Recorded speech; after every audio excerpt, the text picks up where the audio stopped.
بسم اللہ الرحمن الرحیم اللہم صل علی محمد وعلی آل محمد کما صلیت علی ابراہیم وعلی آل ابراہیم انک حمید مجید اللہم بارک علی محمد وعلی آل محمد کما بارکت علی ابراہیم وعلی آل ابراہیم انک حمید مجید بسم اللہ الرحمن الرحیم السلام علیکم ورحمۃ اللہ وبرکاتہ۔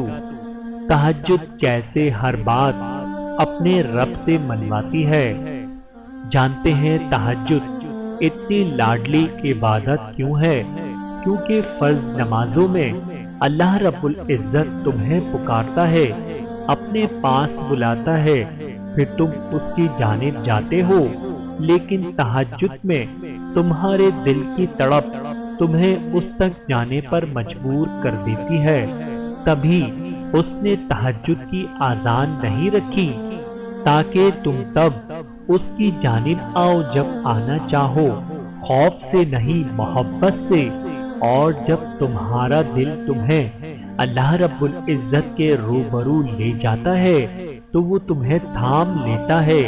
ہزاروں سوئے ہوئے لوگوں میں جب جاگ رہا ہو تو وہ کیسے اس ایک بندے کو چھوڑ سکتا ہے جو اپنی نیند قربان کر کے اس رب کعبہ سے کچھ طلب کرنے آئے، تو اللہ رب العزت کیسے پھر اسے خالی ہاتھ جانے دے سکتا ہے؟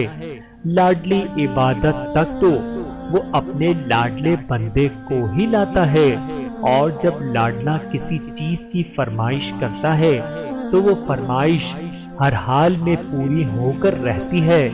جو ہاتھ تہجد میں دعا کے لیے اٹھائے جاتے ہیں وہ کبھی ٹھکرائے نہیں جاتے، جو حرف وقت تہجد منہ سے ادا ہو جائیں وہ رد نہیں کیے جاتے، جو وقت تہجد مانگ لیا جائے وہ مانگ کبھی ادھوری نہیں رہتی۔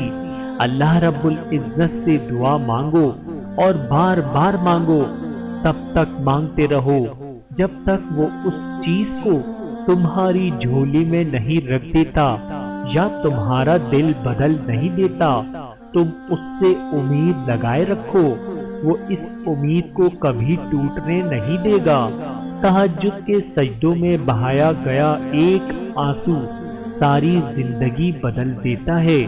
سچے دل سے مانگی گئی بس ایک دعا نصیب پلٹ دیتی ہے۔